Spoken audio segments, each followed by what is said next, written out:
Hello మా అందరికి దేవర movie release అయ్యి బాక్స్ ఆఫీస్ దగ్గర భారీ కలెక్షన్స్ రాబట్టిందని మనందరికి తెలిసిన విషయమే.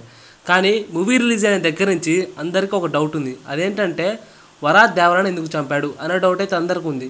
అందరికీ ఆ డౌట్ ఉంటే నాకు మాత్రం వేరే డౌట్ ఉంది మామ. అండ్ దేవరాలో చేసిన 3 మిస్టేక్స్ గురించి చెప్తాను. వీడియో స్కిప్ చేయకుండా ఎండ్ వరకు చూడండి మామ.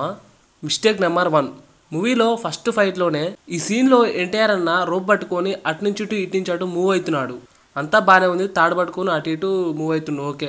కానీ ఆ తాడు ఎక్కడ టైట్ చేశారు ఆకాశంలో, అదొక క్లారిటీ లేదు.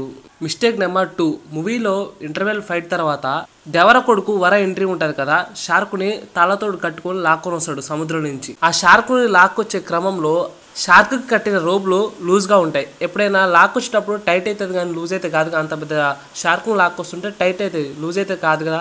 మిస్టేక్ నెంబర్ 3, మూవీలో లాస్ట్కి క్లైమాక్స్ ఫైట్ తర్వాత వర అందరినీ చంపేసి సముద్రం ఒడ్డుకు పడేస్తాడు కదా. లాస్ట్కి వర తనని తనే పొడుచుకుంటాడు కదా. ఆ టైంలో వెనక వర చంపి పడేసిన డెడ్ బాడీలలో ఒక డెడ్ బాడీ లేచి మళ్ళీ పడుకుంటుంది. ఎడిటర్ మామ చూసుకో అక్కర్లేదా? నాకు ఒకటి అర్థం కావట్లేదు, ఈ 3 మిస్టేక్స్ని డైరెక్టర్తో సహా మూవీలో యాక్ట్ చేసిన వాళ్ళు కానీ ఎడిటర్ కానీ ప్రొడ్యూసర్ కానీ ఎవ్వరూ నోటీస్ చేయలేదా? అసలే మన మీమర్స్ అండ్ ట్రోలర్స్ నువ్వేం మిస్టేక్ చేయకపోయినా కూడా వెతికి మరీ దోలాడతారు. అలాంటిది నువ్వు ఒకే మూవీలో ఇన్ని మిస్టేక్స్ చేస్తే వదులుతారా? మామ దేవర మూవీలో ఈ 3 మిస్టేక్స్ని ఎవరైనా నోటీస్ చేశారా? చేస్తే కామెంట్లో ఖచ్చితంగా చెప్పండి మామ. ఇవి కాకుండా ఇంకా మూవీలో ఏమైనా మిస్టేక్స్ ఉన్నాయనేది కూడా కింద కామెంట్లో ఖచ్చితంగా చెప్పండి. ఇంకా ఫైనల్గా మూవీ చూసిన ప్రతి ఒక్కరికి ఉన్న డౌట్, వరాత్ దేవరాని ఎందుకు చంపాడు? ఈ డౌట్ అయితే ప్రతి ఒక్కరికి ఉంది.